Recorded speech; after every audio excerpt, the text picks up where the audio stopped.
Fala galera, eu sou o professor Murilo e estou chegando aqui para mais uma aula de educação física.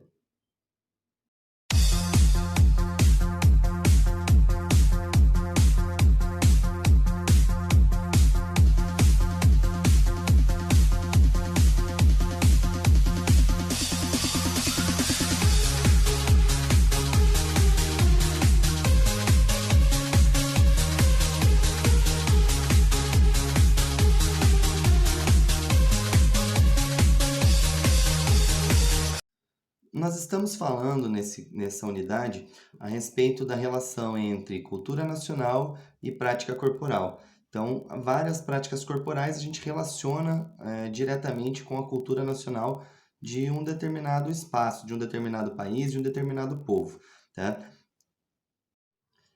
Nas aulas anteriores, nós falamos sobre duas grandes práticas corporais que diretamente a gente relaciona com a cultura de um determinado espaço, de um determinado país. Então, primeiramente, a gente falou sobre o sumô. A gente ouve a palavra sumô, praticamente a gente já vê o mapa do Japão, né? Assim como o esporte que a gente viu, que foi o futebol americano. Recebe até aqui esse nome de futebol americano, né? Relacionando a América como se fosse só Estados Unidos, porque lá ele é muito praticado realmente. Lá, inclusive, eles conhecem esse esporte apenas como futebol, né? A gente aqui, o nosso futebol é outro esporte. Então, por isso a gente dá a nomenclatura deles para esse esporte de futebol americano. Bom, vamos então hoje à correção das páginas 14 e 15, a hora de estudo, tá? São 8 questões e eu vou corrigi-las uma por uma.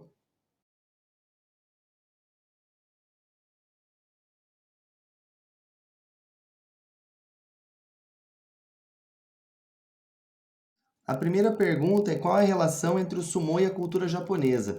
Primeiro que essas duas situações elas se confundem até um pouco, de tão importante que é para a cultura japonesa o sumô, tá? Ele aparece pela primeira vez na literatura no ano de 712 depois de Cristo, mas provavelmente essa atividade surgiu no século 2 antes de Cristo, então bem antiga mesmo e que acaba até se confundindo com a realidade da cultura japonesa.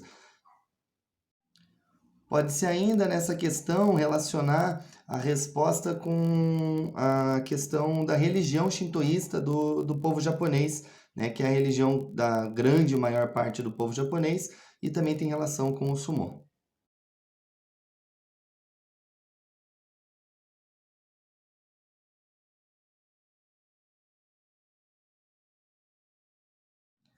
A segunda pergunta é no sumô porque o ringue de luta é chamado como do-ryo e qual sua relação com a cultura japonesa.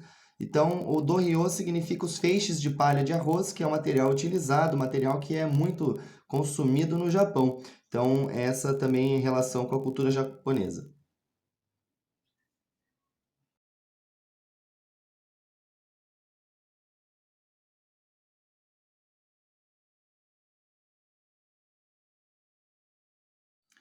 A pergunta número 3: qual o objetivo da luta de sumô e como é possível vencer o confronto? O objetivo, então, é vencer o adversário. Para isso, você tem algumas situações que são possíveis.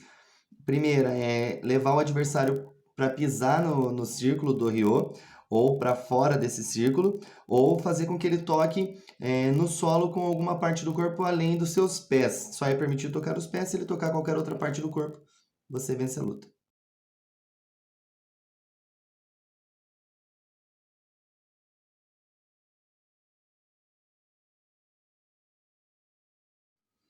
A pergunta número 4: como o sumo chegou ao Brasil e qual a especificidade nas competições realizadas no país? Então, o sumo chegou no Brasil com os imigrantes japoneses, provavelmente por volta do início do século XX, tá? E tem uma especificidade aqui no Brasil que ele é dividido em categorias. No Japão ele é competido exclusivamente por homens e uma única categoria, e aqui no Brasil ele assumiu algumas categorias, como por exemplo a possibilidade das mulheres praticarem, então categoria masculino e feminino. Ele também assumiu uma divisão por faixa etária, então até tantos anos compete numa categoria, depois outra e outra, e assim por diante, de acordo com a idade do indivíduo. e também uma categoria dividindo os praticantes por peso, tá? Teoricamente, essa divisão é para que haja justiça e uma tentativa de que todos tenham a mesma chance de vencer. Temos que respeitar a cultura do povo japonês, que não divide dessa maneira, porque eles acreditam na competição justa de uma outra maneira.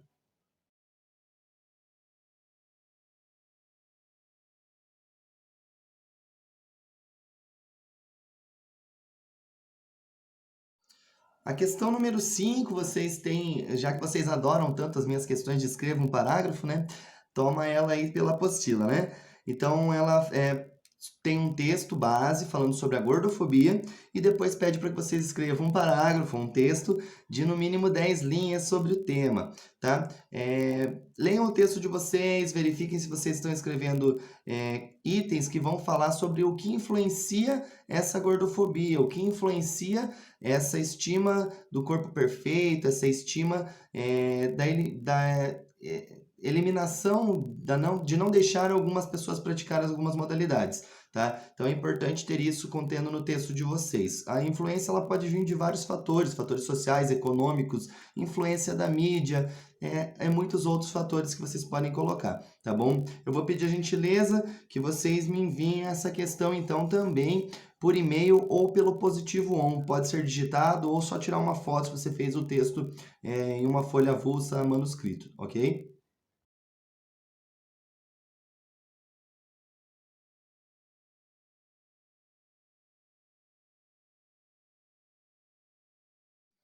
A questão número 6, ela vai preenche o quadro com as informações solicitadas sobre o futebol americano. Vai pedir alguns itens do futebol americano, tá? Tem na apostila de vocês podem ter pesquisados, tá? Eu vou colocar o quadro aqui com as respostas na sequência, então dá um pause e confere se as respostas estão corretas, tá bom?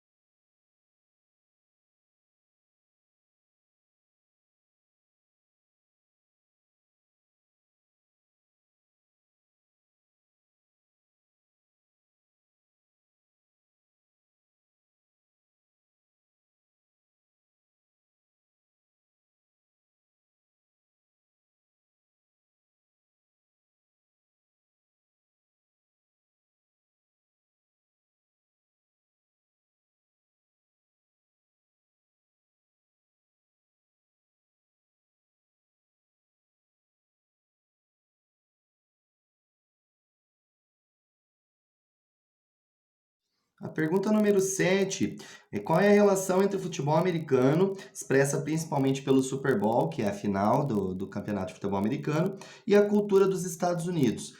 Essa relação ela é tão grande que nesse dia chega a praticamente ser feriado quase um feriado nacional. Então, comentei com vocês, inclusive na videoaula, que as pessoas lá elas se programam assim, em questão de quase um ano de antecedência, aonde elas vão assistir esse jogo, o que elas vão consumir, o alimento, a bebida que elas vão consumir durante o jogo, com quem elas vão assistir. É quase um pedido de casamento você convidar alguém para assistir a partida com você. Quer dizer que aquela pessoa é muito importante para você. Então ela se confunde bem com a cultura do povo dos Estados Unidos. Tá? Além disso, o Super Bowl é o intervalo mais caro da televisão mundial, não se compara com nenhum outro tipo de evento, ele é muito mais caro do que qualquer outro evento, mostrando que vai ter uma grande audiência, tá? Praticamente a metade do número de pessoas no país é o mesmo número de televisores, então se tem um número X de pessoas, metade disso tem de televisores ligados no evento no Super Bowl, tá? E além de ter um show do intervalo para atrair mais público e muitas outras coisas.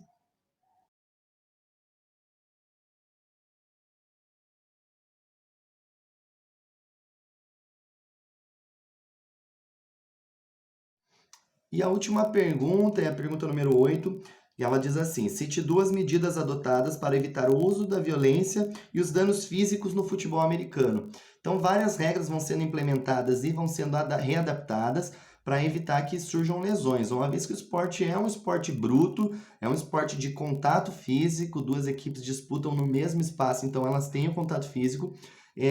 através das regras, eles vão coibindo jogadas que podem levar a pessoa a ter danos de saúde. Então, recentemente, teve uma mudança na regra, por exemplo, que se a pessoa tiver um choque de cabeça, ela já está fora do jogo. Não importa se ela está se sentindo bem ou se ela está dizendo que está se sentindo bem. Ela simplesmente é encaminhada para o hospital e pronto, acabou. Uma vez que eles viram que havia muitos casos de concussão cerebral, lesões cerebrais durante a partida, mesmo com a utilização do capacete. Outras regras também vão ser implementadas para que evite-se a lesão do atleta, a lesão grave, que coloque ele em risco. Não uma lesão de torcer o tornozelo, por exemplo, que no esporte é uma lesão que vai ser comum, porque joga-se na grama, tá? Mas sim, lesões que coloquem ele em risco de vida, como, por exemplo, impacto de cabeça é proibido, mesmo com o uso do capacete pode lesionar, puxar o indivíduo pelo capacete pode machucar o pescoço, deslocar o pescoço, ou outras situações desse tipo, então já são coibidas também. Então é através da regra que eles vão coibindo a violência. E eles têm uma relação bem legal de esporte diferente de violência, tá? O esporte é bruto, de contato físico, tem que derrubar o adversário no solo, o que não quer dizer violência.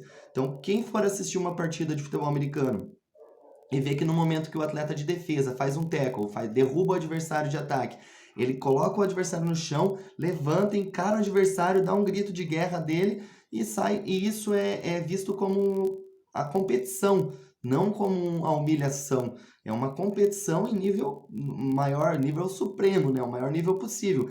Mas tanto o adversário que foi derrubado entende isso como uma competição. O cara tá comemorando porque me derrubou, porque eu sou bom, eu sou difícil de ser derrubado. Então, quando ele me derruba, ele tem que comemorar mesmo. Então, é dessa maneira que eles entendem essa situação. Beleza?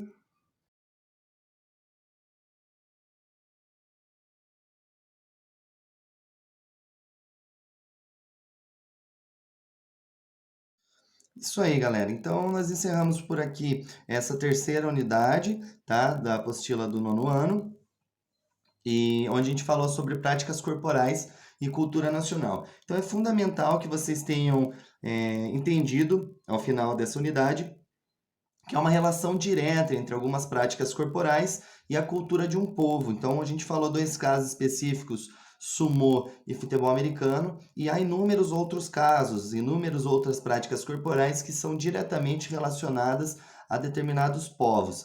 A prática corporal, ela surge através de um momento aleatório, não se tem uma noção exata de como ela surge, qualquer prática corporal surge dessa maneira, e ela vai se adaptando, vai sendo culturalmente modificada. Então, ela assume esse caráter da cultura nacional porque ela é culturalmente modificada, de acordo com a cultura de um povo. Então, se aquele povo pratica, assiste, vivencia aquela modalidade, ele vai alterar ela de acordo com a sua própria cultura. Então, é isso que é importante ter ficado aqui. Espero que vocês possam ter entendido um pouco mais sobre isso. Um abraço a todos, gente. Fiquem com Deus. Isso aí, galera. Nós vamos ficando por aqui, então. Caso tenha ficado alguma dúvida, deixa anotado, deixa marcado, a gente tira essa dúvida na próxima aula ou envia uma mensagem para mim que assim que possível eu respondo para vocês, tiro essa dúvida de vocês, tá bom? E logo nós estaremos juntos de novo. Um forte abraço, até breve.